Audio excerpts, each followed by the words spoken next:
변방에서 외치는 정치 소돌이 변정소 18회 방송 시작하겠습니다. 짝짝짝. 네, 18회. 그 가부키에서도 가장 예술성이 뛰어나고 이게 잘 나간다는 게 18번 해가지고 우리가 노래방 18번 요렇게 얘기가 나오지 않았습니까? 오늘 18회에서 뭔가 레전드 방송이 되지 않을까 이렇게 나름대로 기대를 해보면서 시작을 해보도록 하겠습니다. 한글로 하면 더 좋은데 레전드를 잘 몰라서 우리는. 네, 알겠습니다. 아유, 죄송합니다. 죄송합니다. 죄송하십시오. 네, 변방에서 늘 중심을 꿈꾸고 있습니다. 변정소를 더욱 특별하게 만들어 가는 분들 소개해드리겠습니다. 자, 내 편이면 최고, 적으로 만나면 최악, 다투면은 양보가 없지만 뒤끝도 없는 모난돌. 요즘에는 모 대학 직원들의 승진을 두고 칼자루를 잡고 계신 분입니다. 문윤택 민주교육연구원 부원장님 함께하고 계십니다. 안녕하십니까? 안녕하십니까? 칼자루는 좀 네. 네, 알겠습니다. 자, 국가와 민족을 위한 보수 정치의 재건을 꿈꾸는 쓴소리 전문가, 조만간 계단 오르기 대한민국 국가대표 출전 준비를 하고 있는 허용진 변호사님 함께하고 계십니다. 안녕하세요. 반갑습니다. 네, 변정서를 진행하고 편집하고 있는 저는 유사 언론인 시사 팟캐스터 고칼입니다. 네, 두 분 근황 또 듣지 않을 수가 없습니다. 이제 저희가 이제 편집해서 이게 올리면 이제 9월에 첫 방송이 되는 건데, 그래도 이제 이 여름을 버티고 이겨낸 나 자신에게 한 말씀 해주신다면. 뭐 나부터? 네. 네, 그냥 여름 무지 더웠고 정치도 무지 더웠고 저희 집안에 계신 아버지도 무지 더웠습니다. 그래서 아버님 병 수발하느라고 여름이 어떻게 갔는지 모르게 지나갔습니다. 또 저희가 잠시 후 얘기를 의료대란과 아주 의료대란의, 밀접한 관계가 있습니다. 예, 직접적인 당사자셨군요. 네. 또. 네, 알겠습니다. 사실 이게 좋은 얘기는 아닙니다. 이거 웃고 지나갈 얘기는 아닙니다만. 예. 맞습니다. 계단 3,000개씩 오르시면서 뭐 좀 이 더위를 이열치열로 이겨내셨다라고 하는데. 날이 올해는 뭐 거의 100년 만에 네. 열대야 최장 기록을 깰 것 같은데 네. 굉장히 무더웠습니다. 그래서 더위를 이기는 방법을 고민하다가 네. 시원한 곳을 그냥 찾아다닐 수가 없어서 네. 땀으로 이겨보자 해서 그래서 더욱더 열심히 3,000계단을 오르셨습니까? 계단 오르기를 열심히 하고 또 그것도 모자라서 좀 한 20년 전에 관둔 테니스 운동을 또 시작을 했습니다. 테니스는 좀 안 어울리시는데요, 좀. 테니스 하려면 다리가 좀 길어야 되지 않습니까? 그런 게 무슨 그 볼이 낮게 오기 때문에요.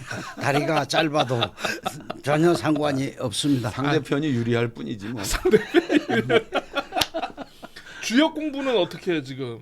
주역 공부도 뭐 계속 하고 있습니다. 네. 책은 주문하셨습니까? 최근 주문해서 본 지가 언제입니까? 지금? 예. 좀 진도가 좀 나가고 있습니다. 예. 네, 알겠습니다.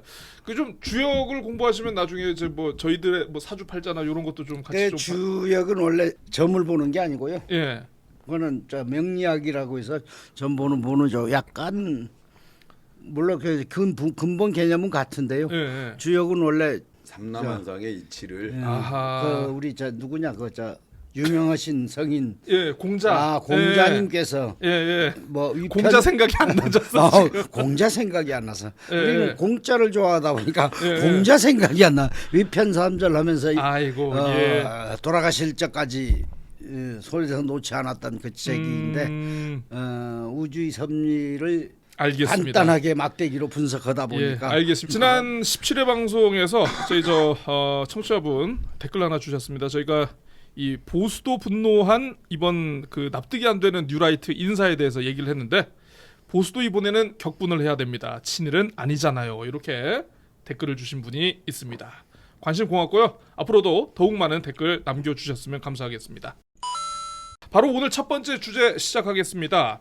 저희가 녹화일 기준으로 윤석열 대통령이 어제 29일 국정 브리핑을 열었습니다. 이게 더불어서 이제 대통령 취임 이후에 무려 세 번째 기자회견.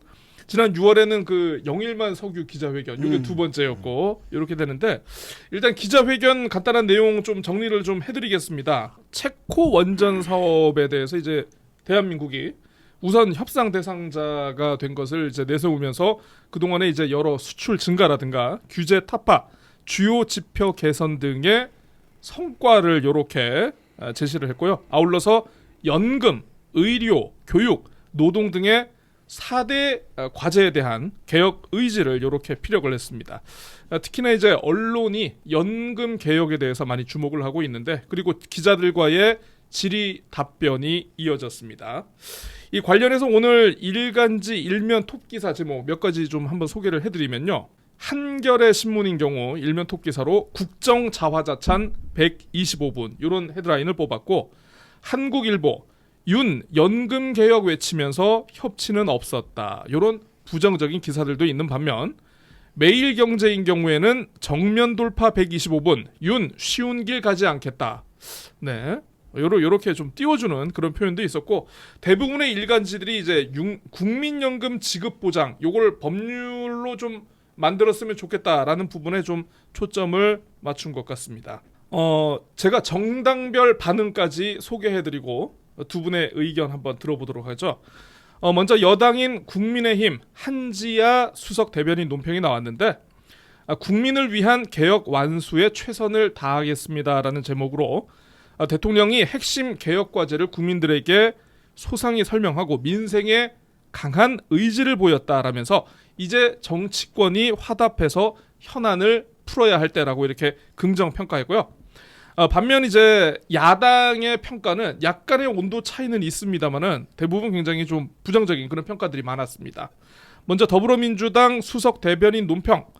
갈수록 심각해지는 민생과 의료 대란으로 인한 국민들의 불안과 고통에 대해서는 사과 한마디 없이 일방통행식 국정 브리핑과 기자회견이 진행됐다라면서 불통과 독선, 오기만 재확인됐다 이렇게 밝혔고, 조국 혁신당에서는 자화자찬으로 일관한 국정 브리핑, 전형적인 전파 낭비다 이렇게 비판의 수위를 높였습니다.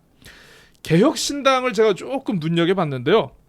의료 현장이 원활하다는 윤석열 대통령의 현실 인식을 보면서 875원 대파가 떠올랐다라고 이렇게 비판을 했습니다. 예, 그리고 이제 향후 일부 성과에 대해서는 긍정을 하면서도 전체적으로는 굉장히 부정적인 내용들이 많았는데, 어제 윤석열 대통령의 국정 브리핑과 기자회견 100점 만점에 몇 점 주시겠습니까?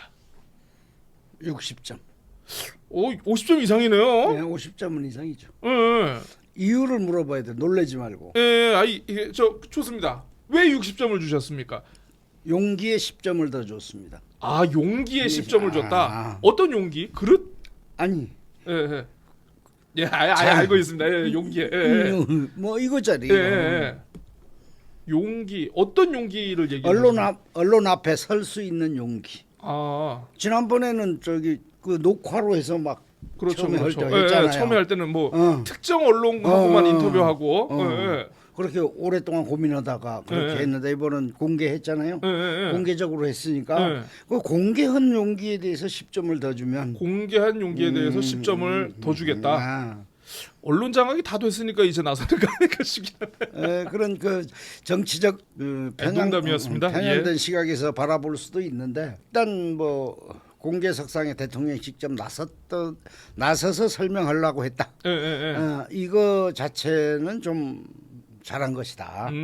다만 아쉬운 부분이 내용적인 측면에서 상당히 내용에서 드러난 대통령이 인식 수준, 그다음 비전 이런 부분에 대해서는 상당히 점수를 주기가 어렵다. 이런 걸 느꼈죠, 총체적으로. 알겠습니다. 60점을 주셨는데 우리 또 이제 문 교수님은 또 직접 채점을 해보신 분이기 때문에 몇 점을 또 주셨는지. 문 교수님은 이제 저 학점으로 뭐 A, B, C 이렇게 줘야 될 것 같은데, 자, 학점 무슨 학점을 주시겠습니까? 맞춰볼까요? 저는 뭐 당연히 F지요. 아이고, F 학점. F 학점 안 됩니다. 제이소 해야 되지 않습니까? 그러면 한 번 더 해야 되는데. 대통령 연임이 안 되기 때문에요. F는 주면 안 돼요. 예. 자, 아무튼 F 학점을 주셨는데, F 학점을 주신 이유. 이게 기본적으로 이렇게 학교에서도 시험 답안지를 작성할 때는 자기 생각, 것들을 요약 정리해서 그 문제에 맞는 답을 써야 되는데 첫 번째 동문서답을 했다. 그다음 두 번째 내 생각인지 누구 생각인지 모르는 유체 이탈 화법을 지속적으로 썼다. 그다음 이게 내 답진지 누구 답진지 모르는 답안지를 제출했다. 컨닝하니까. 이거 알 것 같습니다. 그러니까 시험 앞두고 그러니까 족보를 달달 외우다 보면은 출제자의 의도와 문제의 핵심과는 상관없이 내가 외운 것만 쓰게 되거든요. 예. 제가 경험을 했습니다. 그거는. 그나마 그것마저도 안 해서 거의 뭐 그 예를 들면 아까 초반에 주역 얘기했듯이 주역에 대한 간단한 주역이란 무엇이냐 요약 정리해봐라 했는데 애국가를 쓴 것이죠. 동문서답. 남기된 가사가 그거밖에 없는 거야. 자동 반복되는. 4+1이라고 그랬는데 제가 볼 때는 그 4자가 국민들의 죽을 사로 보였어요. 사실은 그 아라비아 숫자 4자가 아니고 어떻게 대통령이 저럴 수 있나. 이게 분개와 분노를 넘어서 외국 로컬에 있는 기자가 한국에 대한 기사를 써도 윤 대통령 기자회견보다는 조금 더 디테일하게 기사를 쓸 수 있다고 저는 생각을 합니다. 조금만 여론의 동향과 국민의 삶을 살펴본다면. 그런데 이거는 외국 현지에 있는 기자들, 그러니까 우리나라 기자 말고 저기 인도네시아에 있는 인도네시아 조선일보 기자가 쓴 조선일보 기자 정도의 기사만도 못했다라고 저는 생각을 합니다. F 60점 그리고 F 학점을 주셨는데. 근데 60점이면 F입니다. 60점이면 이제 뭐 주요 시험에서 과락 바로 그 걸리는 점수 아니겠습니까? 예.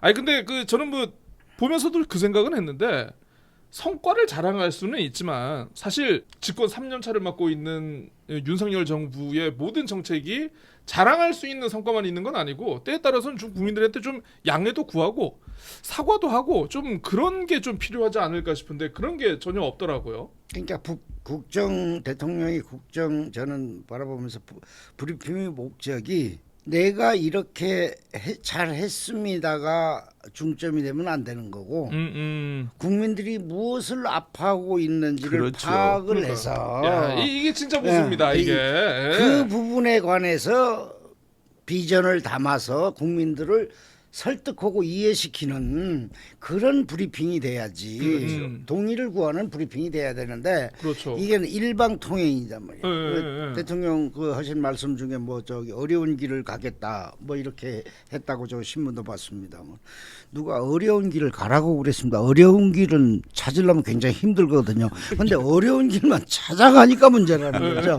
어려운 길만 가다 보면 편안한 길을 가다 보면 어려운 길 만나면 헤쳐나가는 것이지. 처음부터 어려운 일만 골라서 가면 제대로 저기 뭐가 정책이 되겠습니까?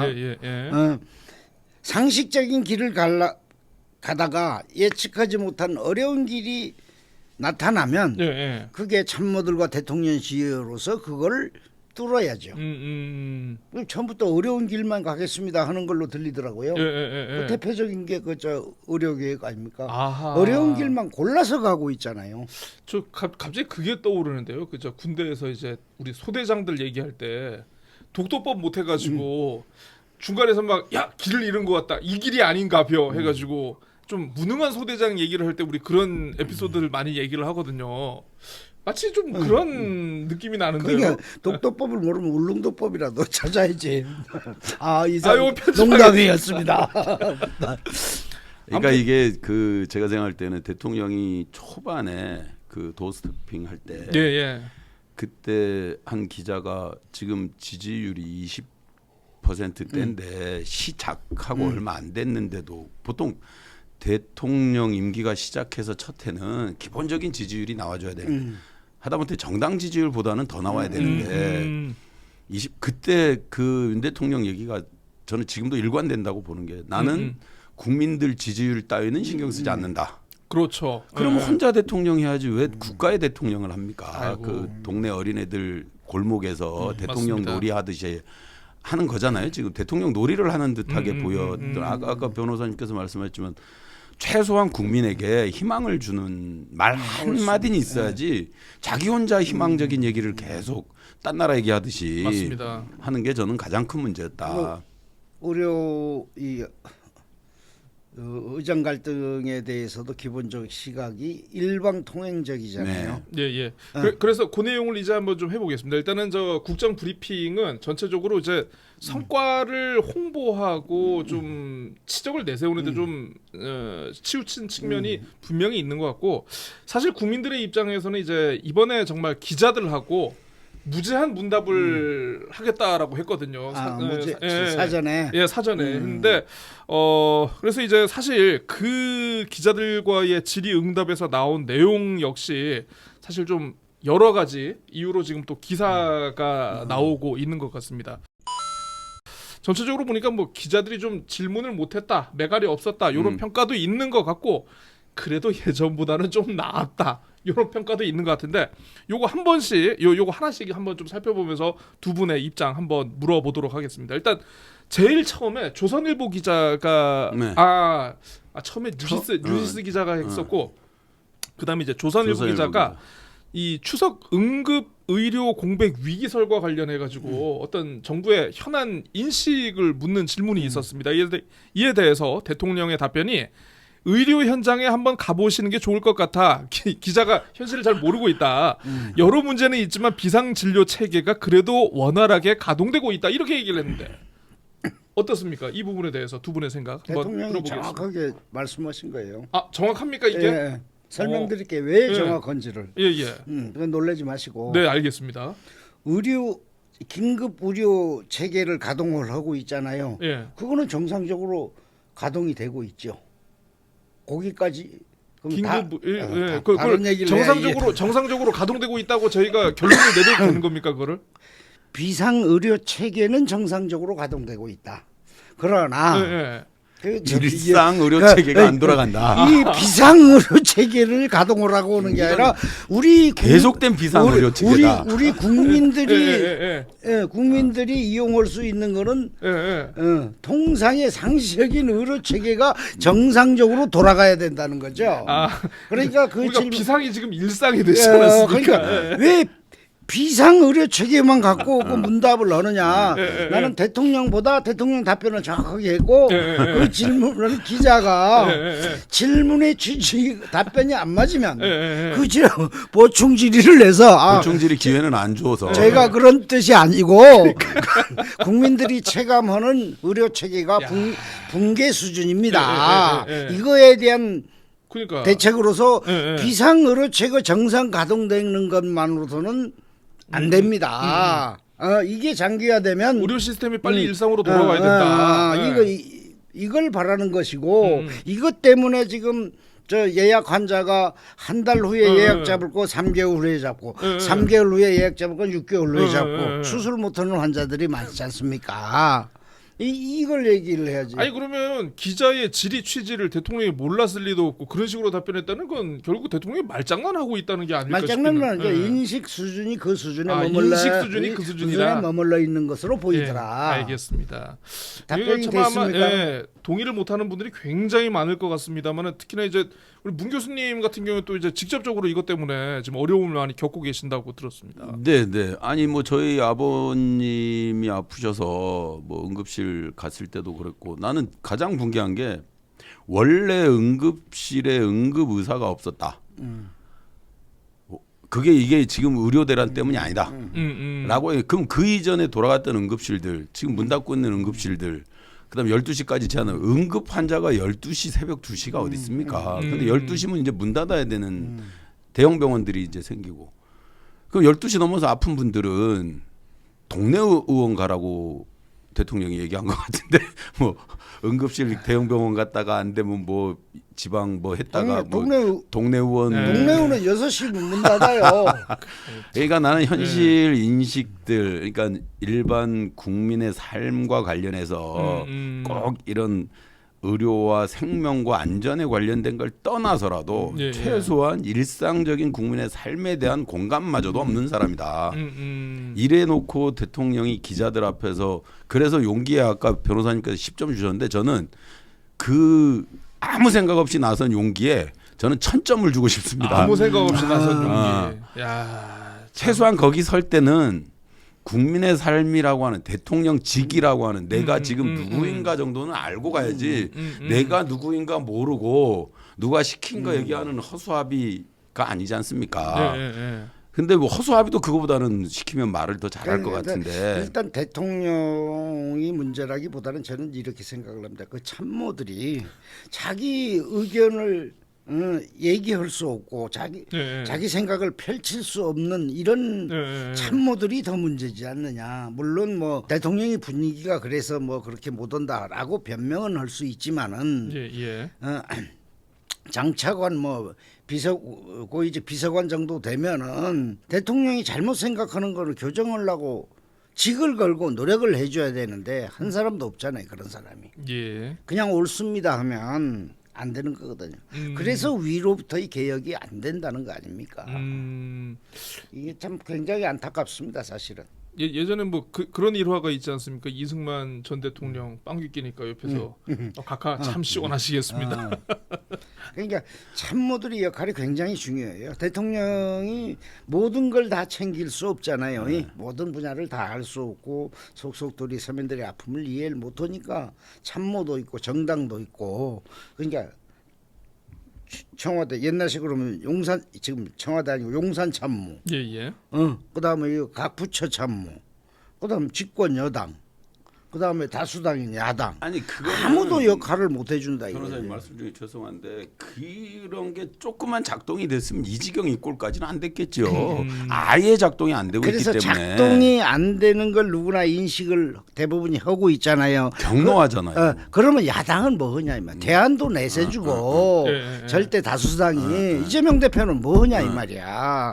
그러면 대안을 내주란 말이야. 너네 비판만 하지 말고. 아니 대안이든 뭐든 야당에서는 아마 대안을 내고 있을 겁니다. 다 거부권 행사하는데 뭐. 아니 대안을 그래서 그 법률적으로 이거 법을 만들겠다고 하는 게 아니라 법을 만들어서 시행하려면 몇 년 걸리지 않습니까? 현실적으로 의견을 내주라 이 말이야. 이건 대통령이 이런 부분은 잘못이고 이렇게 했으면 좋겠다. 자, 의대 증원 문제에 관해서도 이건 2000년 증원 이렇게 하니까 이건 불합리하다.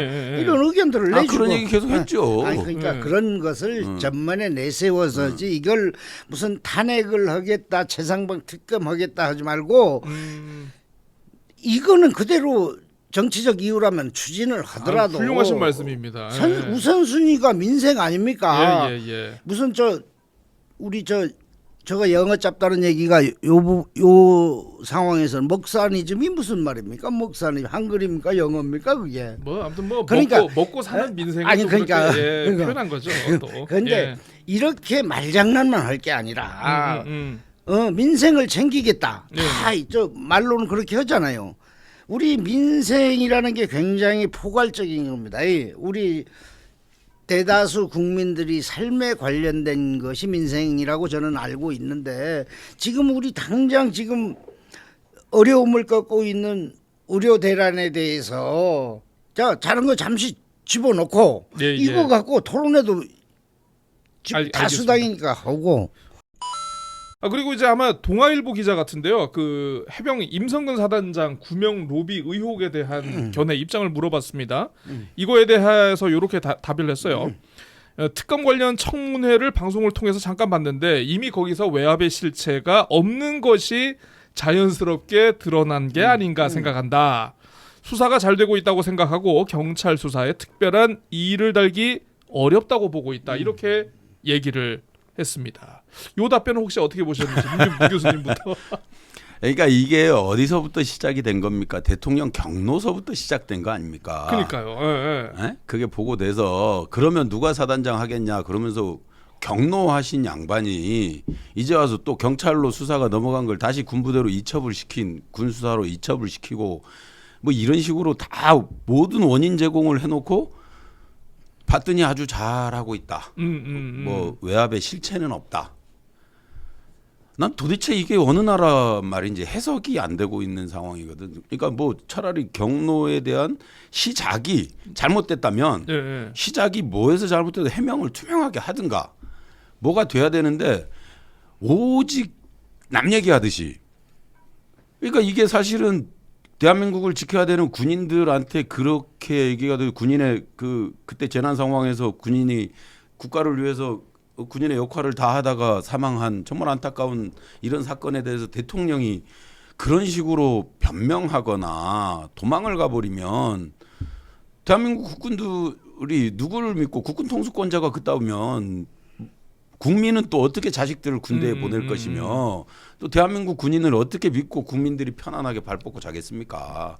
난 대통령으로서의 일말의 책임이나 뭐 이런 것들이 전혀 느껴지지 않는 네. 외계인 같은 사람이다라는 생각이 들어요. 그 부분에 대해서 일정 부분은 공감하는데요. 저는 책임을 양쪽으로 똑같이 나눠주고 싶습니다.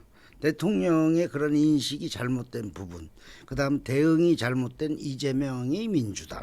왜냐, 특검법을 발의해서 하고 싶으면 거부권을 행사할 명분을 주지 말아야지. 몇 번째입니까 이게?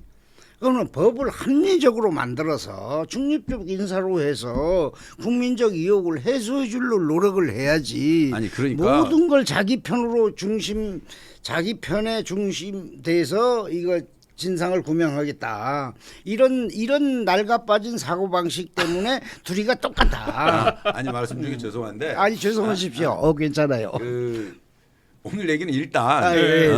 국정의 올바른 방향을 얘기하는 게 아니라 윤석열 대통령이 네, 그건 동의를 합니다. 기자회견에 대한 내용 가지고 얘기를 하시죠. 그거는 우리 문 교수님 의견에 100% 동의를 합니다. 동의를 하는데 그 자꾸 대통령처럼 남 탓하지 말고 남탓을 그냥 어제 얘기한 것만 가지고 얘기하자고. 그게 좀 더 나을 것 같습니다. 예. 자 어쨌든 두 분이 민주당이구나. 아니 그러니까 저는 민주당 아니 그냥 한번 얘기해봤어요. 이거 발작 뛰는 당과무관한 게 국민의 한 사람으로서. 알겠습니다. 그리고 사실 또 많은 국민들 관심을 가지고 있는 게 또 김건희 여사 명품백 수수 의혹 아니겠습니까? 그리고 또 이제 제2 부속실과 관련해 가지고 대통령이 약속을 했습니다마는 요 답변도 지금 굉장히 좀 많이 회자되고 있습니다. 일단은 검찰의 무혐의 결론에 대한 그 입장에 대해서는 뭐라고? 저도 검사 시절 영부인에 대해서 자택까지 직접 찾아가서 조사한 일이 있다. 조사 방식이라는 것이 정해진 것이 아니고 모든 조사는 원칙적으로 임의 조사다. 어찌됐든 수사 처분에 대해서는 언급을 안 하는 게 맞다고 생각한다라고 얘기를 했고 제2 부속실에 대해서는 현재 설치 준비 중이다. 부속실을 만들려면 이게 장소가 있어야 되는데 현재 용산에 마땅한 장소가 없다. 이렇게 얘기를 했습니다. 청와대는 널찍한 데 있는데 용산에는 없다. 그 건물을 하나 통으로 쓰고 있는데 그러니까 제2부속실 한 4-5명 들어갈 장소가 없어가지고 이렇게 하고 있습니다. 자 먼저 요거에 대해서 검찰 출신이시니까 딱 한마디만 드릴게요. 예. 언제 영부인 조사하러 윤 대통령이 갔다 왔다는 거지. 생각나는 분이 있습니까? 아마 없지? 고 노무현 노무현 전 대통령 부인 권양숙 여사 그때 제3의 장소에서 했나요? 아니요 그때 참고인으로서 그때 아마 부산지검에서 받은 걸로 이렇게 지금 보도들이 돼 있더라고요. 그거를 얘기하는 것으로 지금 추정들이 되고 있습니다. 지금. 그래요? 예. 그건 검찰청이네요. 그죠 부산지검이죠 부산지검. 검찰청에서 불러서 조사했다는 거 아닙니까?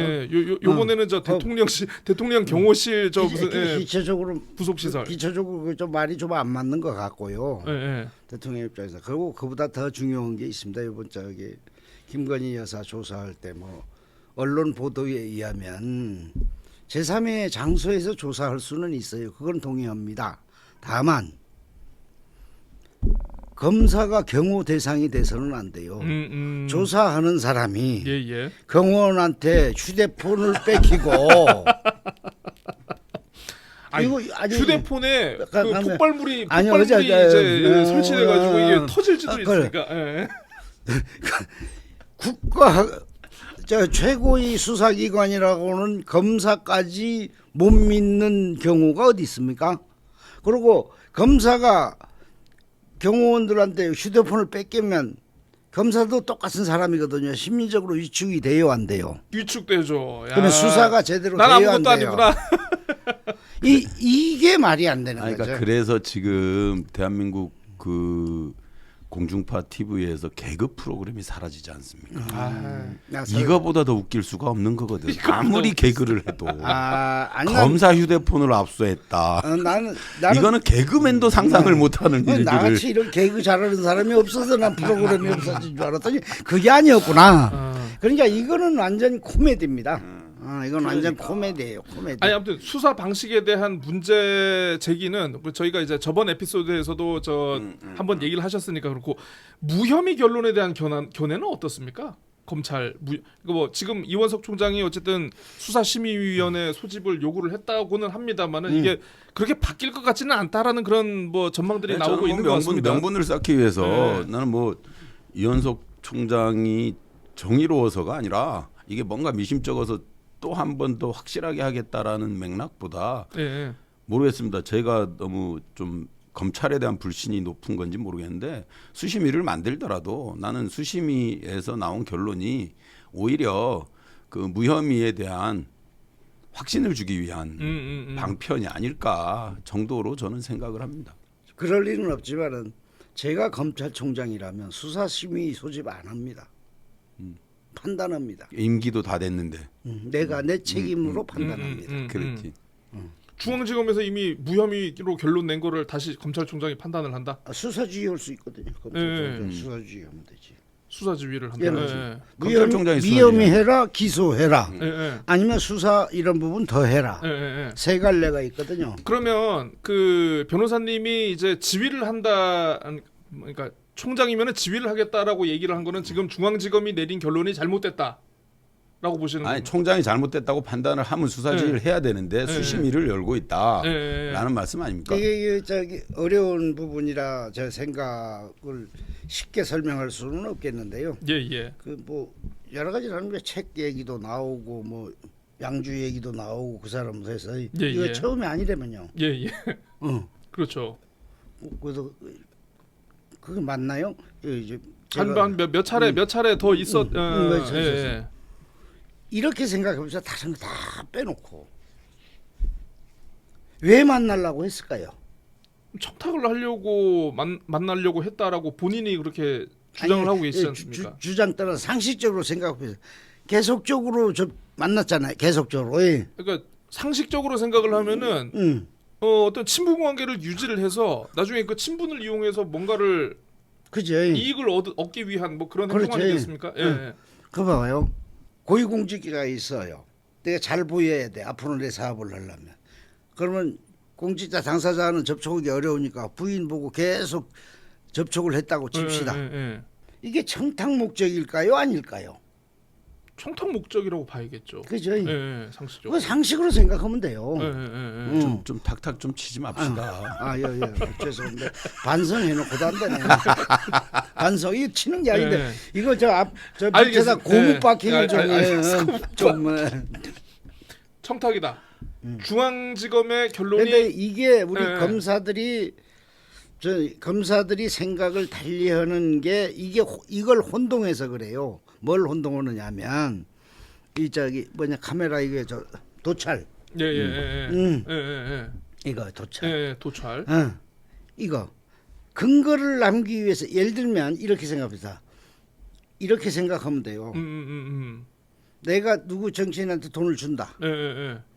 저는 뭐 입을 싹 닦을지도 모르니까. 그렇지. 자기 장부가 있지 않습니까? 근거. 장부 적어놓는 사람도 있고 수사를 해보면. 나중에 그렇게 터지는 경우가 많지 않습니까? 비밀 장부가. 근데 이거 장부에 적어놓으면 안 믿을 것 같으니까 몰래 카메라를 이용한 거라고 볼 수도 있거든요.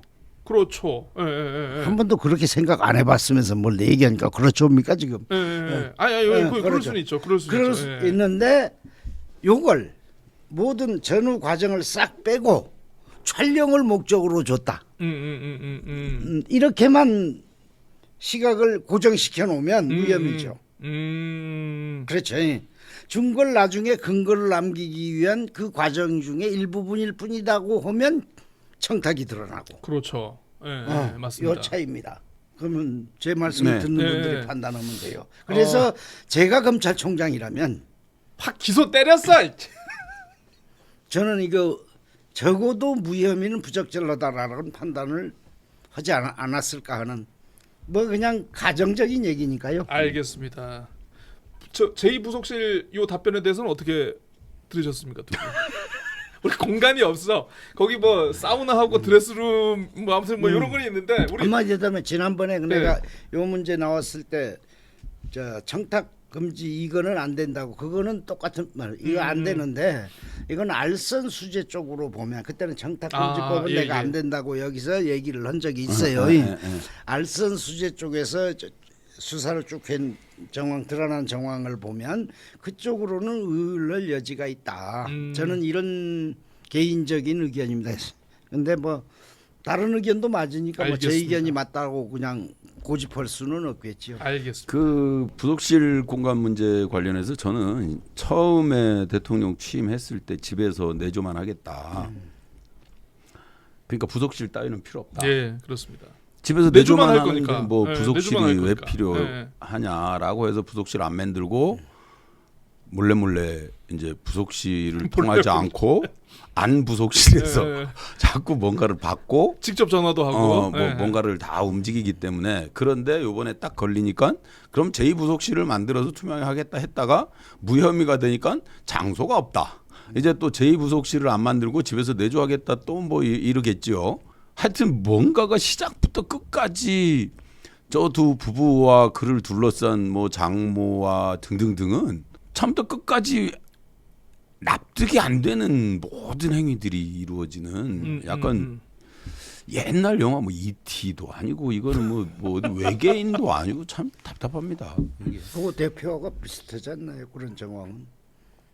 누구 대표? 다른 얘기 네, 알겠습니다. 예. 자, 그런가 하면은 요 질문도 나올 거라고 아마 예상들을 했는데 나왔더라고요. 뉴라이트 논란 관련해 가지고 최근에 이제 그 김태호 안보실 차장 저희가 지난 시간에도 다뤘습니다만 이제 중요한 것은 일본 중일마, 중요한 것은 일본의 마음. 그리고 이제 역사 관련 부서에 하필 그 뉴라이트 출신들 인사들 학계 인사들이 이렇게 포진된 거 관련해 가지고 솔직히 뉴라이트가 뭔지 잘 모른다 이렇게 얘기를 했는데 요 답변은 혹시 어떻게 보셨는지? 저는 저번 뉴라이트를 모른다 이전에 김영석이를 모른다. 심사위원들이 올려서 나는 제가만 했다. 이게 대통령이 도대체 할 수 있는 얘기인가? 개인적으로 알고 있지 않다. 그다음 그 심사위원회에서 올라오니 숙고에서 올라왔으니 나는 제가를 했을 뿐이다.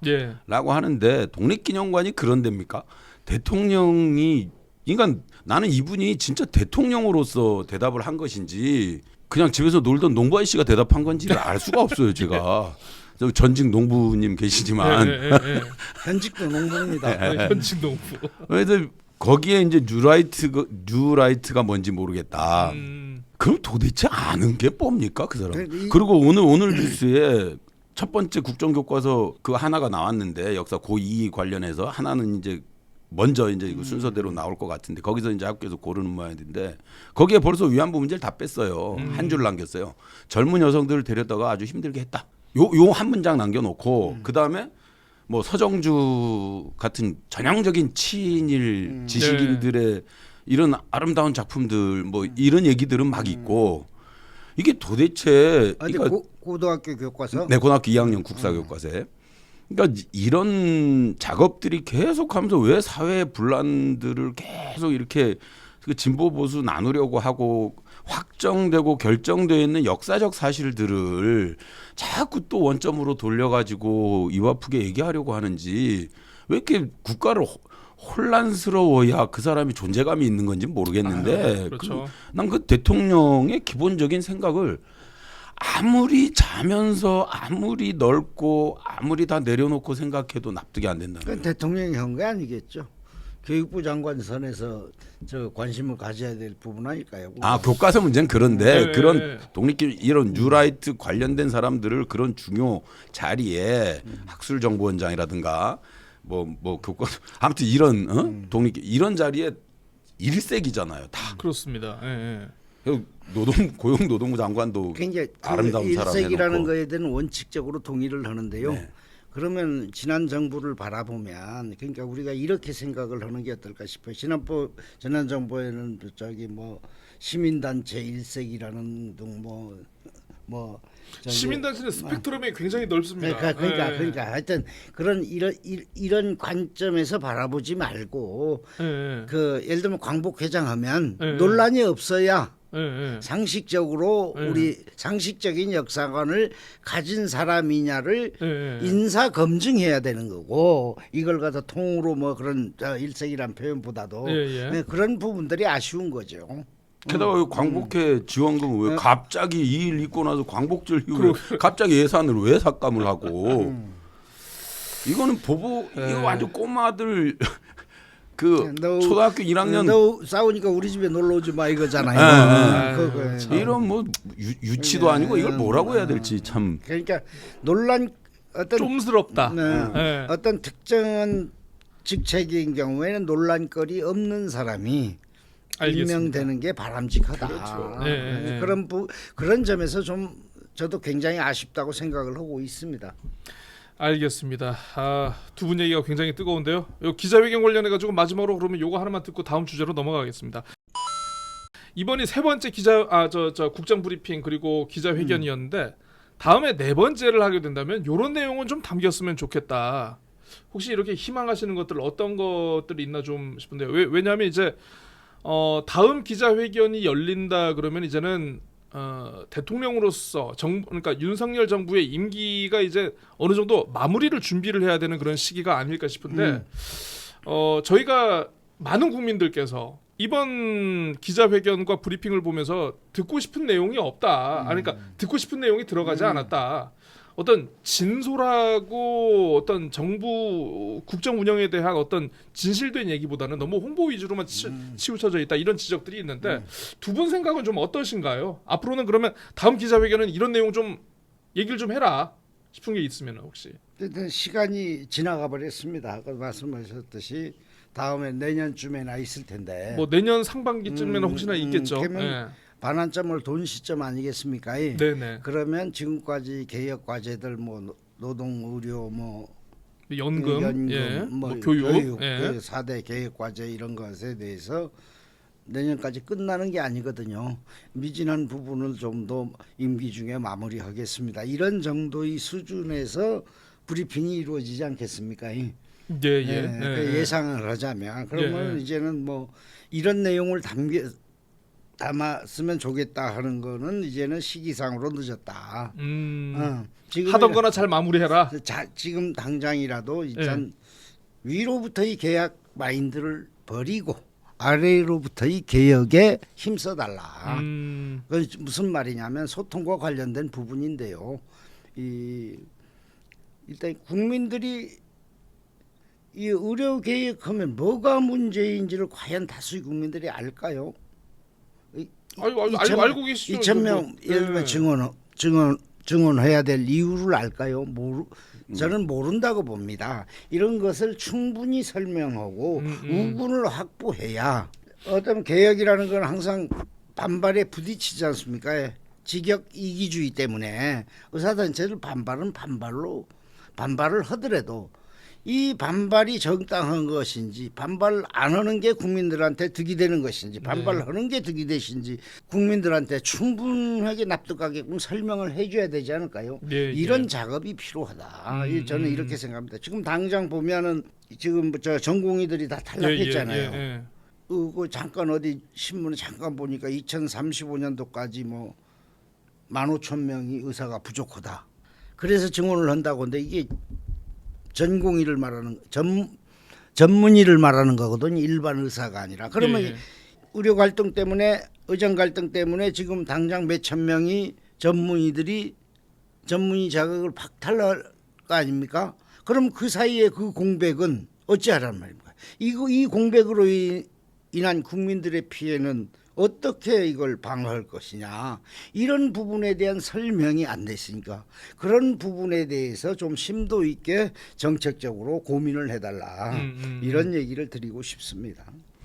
선정책 후 고민입니까? 아니, 저는 벌려진 일 어떻게 하겠습니까 이거? 저는 참 이게 연결이 저의 생각 개인적인 생각입니다만 이게 지금 민생 얘기를 자꾸만 하는데 서민들은 지금 고물가하고 고금리에 아주 죽어나고 있거든요. 이 스트레스로 병이 안 생길 수가 없어요. 근데 치료받을 데를 없애버려. 그럼 죽으란 얘기잖아요. 병원을 멈춰버리고 병은 주고. 그럼 요 병을 해소할 방법을 그러면 물가를 조정을 하고 재정을 풀고 뭘 어떻게 해서 스트레스를 덜 주고 국민들 병을 어떻게 좀 마음적으로라도 치료를 하고 그다음 의료 문제도 마찬가지인 게 내년에 유급생하고 신입생 합하면 7,500명이에요. 7,500명. 교육할 강의실이고 실험실이고 아무것도 없어요. 그러면 당장 올해 무조건 밀어붙여서 정원을 그런 식으로 늘려놓으면 얘네 이 학생들 수업은 어떻게 할 건지 이거 아무 대안이 없는 그렇지. 여기에서 국힘은 천막으로 성공한 당이니까 천막 쳐도 되는데 근데 문제는 뭐냐면 그럼 박근혜 천막을 쳐도라도 문제가 뭐냐면 선생이 없어요. 그래 맞아요. 그래서 저는 그 부분에 대해서 얘기하고 싶어요. 그런 병 주고 약 없애고 이런 거 말 병 주고 약 주고는 뭐 납득이 좀 돼. 병 주고 약 없애고. 개그 한마디 할까요? 네. 병 주고 약 없애고 뭐라는 얘기냐? 주사 맞으라는 얘기잖아요. 기자회견 할 때 그 뒤에 보면 뭐라고 써 있냐면 The buck stops here이라고 써 있어요. 그 영어로 갖다가 써놓은 것도 웃기고 모든 책임은 나에게 있다 해놓고 책임지는 얘기는 한 마디도 안 하고 그것도 영어로 갖다가 딱 영어로 써놨어요. 카메라에 딱 The buck stops here. 나 한글로 하자고 그만큼 얘기하는. 그러니까 이게 한국 대통령인지 미국 어디 그 주지사도 아니고 뭐라 그래 동네 리장인지 알 수가 없어. 나는 요 순간에 그 내용은 동의하는데요. 문 교수님 그 말할 자격은 없어요. 네. 영어 자주 쓰잖아요. 내가 한글로 하자고 할 때. 내용에 대해서는 동의를 합니다. 하여튼 알겠습니다. 자격에 대해서는 좀. 그래서 다음 저는 뭐 기자회견 가급적 이제는 할 필요도 없고 하지 않았으면 좋겠는데 왜냐하면 이게 TV에 나오면 국민들이 그만큼 스트레스 지수가 올라가요. 그럼 또 병이 생긴다고 이게.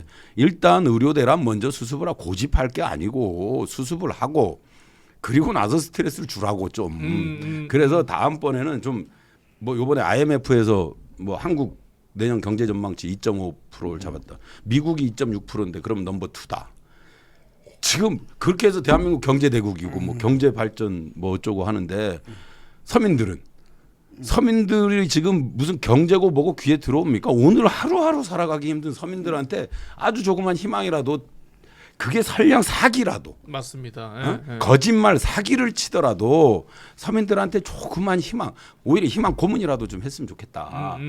그래서 다음번에 뭔 어떤 형식으로 어떤 짓을 할지 모르겠는데 다음번에는 제발 국민들한테 좀 희망을 좀 주는 특히 지금 가장 어려운 서민들한테 희망을 주는 메시지를 한 글자라도 좀 해줬으면 좋겠다라고 하는 간절한 바람입니다. 그래서 대외적으로 비춰지는 수치는 개선된 게 있으니까 그걸 가지고 분명히 대통령이 그를 자신의 어떤 뭐 국정 운영의 성과 또는 지적으로 내세운 측면이 분명히 있는 것 같습니다. 근데 정말 현실 세계에서는 굉장히 서민들이 어려운 지점들이 굉장히 많거든요. 지금 뭐 맞습니다. 정부가 세수가 없어가지고 뭐 그러니까. 복지라든가 여러 가지 정부로서 공적으로 투입해야 될 예산도 지금 다 줄이고 못 하고 있는 상황이 되면 그 상황에 유탄을 맞는 사람들이 지금 굉장히 많은데 그만큼 나라가 지금 양극화되어 가고 있고 잘 되는 부분은 잘 되고 안 되는 부분은 점점 안 되고 있는 이런 상황이 되어 가고 있다는 인식도 좀 같이 좀 대통령이 해주시고 이거에 대한 대책을 마련을 해줬으면 좋겠다. 그리고 또 하나만 더 첨부하면 자꾸 희망적인 수치들을 가지고 잘 알지도 못하는 뭐 내년 경제 전망치를 어떻게 냈는지 일반 국민들이 어떻게 합니까? 네. 뭐 IMF에서 이렇게 했다 뭐 이런 건데 GDP가 얼마 오르고 뭐가 어쩌고 이것도 따져보면 막 그 이러고 수치가 아닐 수도 있는데 있어요. 또. 실제적으로 뭘 발표해 줘야 되냐면 지니계수라든가 양극화 네. 지수들을 국민들한테 발표를 해줘야 돼요. 맞습니다. 예. 그래서 서민들이 얼마나 힘든지를 먼저 발표해주고 이 수치가 얼만큼 올라가고 있고 국민들은 체감하고 있는지 이 부분을 먼저 얘기해줘야지. 발표 못하는 아픔도 있겠지요. 진이계수 이런 거를.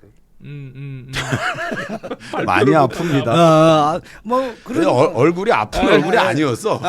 좋으면 발표했겠죠. 그러니까 윤 대통령이 성과도 나름대로 꽤 있습니다. 사실은 꽤 있고 뭐 저 원전 생태계 복원이라든가 이런 건 인정을 할 건 해야 돼요.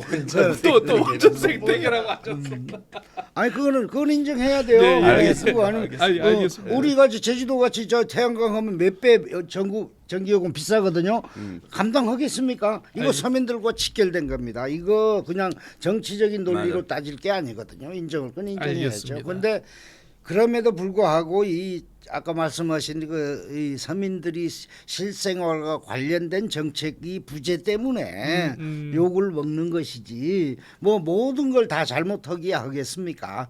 윤 대통령을 옹호하려는 게 아니고 그러니까 성과가 있다고만 내세울 게 아니라 성과가 모자른 부분 이 모자란 부분이 국민이 삶에 더 직결되는 부분이기 그렇습니다. 때문에 네. 이 부분에 대해서 정책 역량을 집중해 달라 이렇게 우리가 바라는 거 아니겠습니까? 그러니까 이제 또 그 뭐 당정 협의가 잘 되고 있고 막 이런데 한동훈 대표하고 뭐 이 갈등들 자꾸 발생하고 이러고 있는데 한동훈은 뭐 아무 권한도 없이 쓸데없는 소리하고 또 윤석열은 경노하고 뭐 이러고 있는데 뭐가 당정이 잘 돼? 당정이 잘 되는 거는 긴밀하게 서로 소통이라고 하는 것은 누가 누구한테 메시지를 주고 또 메시지를 받고 이런 게 아니라 소통은 기본적으로 밀당입니다. 주고 받으면서 납득이 돼야지 서로. 맞습니다. 근데 지금 당정이라고 하는 게 밑에서 뭐 움직여서 합의된 메시지가 하나라도 나오냐는 거지. 그리고 한동훈은 또 요리 비껴 저리 비껴 이러고 있고.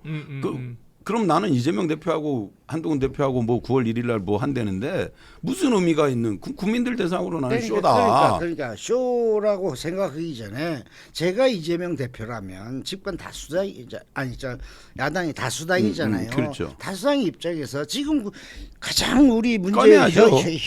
현안이 돼 있는 거 국민 생활에 가장 중요한 게 지금 급박한 게 의료대리인잖아요. 예, 예. 여기 와서 정책 토론하고 저 말고. 하자 이렇게 얘기를 해야지.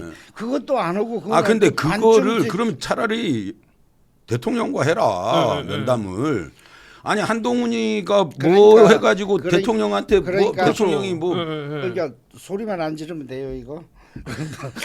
그러니까 저기 아무 결정권도 없는 당 대표가 여당 대표가 할 수 있는 게 아무것도 없기 그래서 때문에. 할 수 없으니까 야당이 역할을 해야 되겠죠. 그러니까 주제를 정해서 대통령 면담을 포괄적으로 하지 말고 이 영수회담 이 주제에 관해서만 회담합시다. 이렇게 치고 나갈 수 있는 게 맞습니다. 정치적 지혜 아닐까요? 그런데 그 기자회견 어제 기자회견 때 영수회담에 대한 수용 의사가 없는 것으로 아니 그러니까 이렇게 뭐. 포괄적으로 하니까 원 포인트로 원 포인트 영수회담을 이것이 지금 당장 야당이 해야 될 역할이라고 저는 봅니다. 저도 마찬가지입니다. 의료대란과 관련해서 원 포인트 영수회담을 해라. 그래도 안 받으면 저는 그 변호사님 말씀에 전적으로 동의하는 게 좀 요번에 그러면 여당 야당 대표 회담을 할 때 야당 쪽에서 그 한동훈 대표한테 너 가서 윤석열 대통령 허가를 받고 와라 이 주제에 대해서. 그리고 네가 정권을 받아서 왜냐하면 와라. 제가 언론중재위원 할 때도 그렇습니다. 언론중재위원 하면 기사를 오보를 혹은 잘못된 기사를 쓴 기자가 와도 의미가 없는 게 그거를 책임질 수가 없어요. 만약에 뭐 정정 보도를 해라 아니면 뭐 벌금이 그 손해배상 얼마를 해라라고 해도 결정을 못 하잖아. 그렇게 되면 반드시 국장급 이상이 와야 돼요. 그렇지.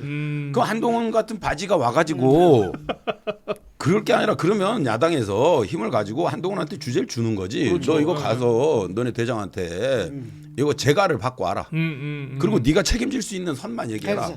그래서 그 한꺼번에 그 모든 걸 얻으려고 오지 말고 이번 저 한동훈하고 이재명 대표하고 둘이가 뭐 정당 회담 하잖아요. 일때도 뭐 TV 토론하자고 나오면 공감대 할 수 있는 그러면 분할하자. TV에서 우리가 해야 될 부분이 있고 우리가 밀고 다니게 해야 될 부분이 있으니까 이재명이 머리 좋다는데 그렇게 아이디어들이 민주당의 사람들이 없나? 좋다. 이거 의료대란에 대해서는 공개 토론 형식으로 우리 하고 생중계하고 나머지 부분은 우리 밀고 당기고 해야 되니까 알겠습니다. 이건 비공개 회담으로 가자. 이렇게 제안하면 되잖아요. 알겠습니다. 그렇죠. 참모들은 뭐 하는 겁니까? 참모들이 뭐 하는 걸까요? 일관되게 변호사님은 참모들이 잘못했다고. 대통령실 참모들이 잘못했다. 야당 대표도 참모들이 잘못했어. 참모들이 모든 걸 결정을 합니다. 사실 의견을 그래서 선택하는 거잖아요. 네. 우리 저 장이라는 거는. 알겠습니다. 네. 그거 다 하죠. 자, 알겠습니다. 그리고 대통령을 직접 욕하고 이재명 대표를 직접 욕하는 것보다도 참모들이 분발을 촉구하면 그게 더 듣는 사람도 좀 편안하지 않을까요? 이런 생각이. 알겠습니다. 이렇게 해서 첫 번째 주제 끝내고 두 번째 주제로 넘어가 보겠습니다. 지록이만 해보니까 두 분이 오늘 상당히 뜨거우시네요. 오늘 날이 덥지 않습니다.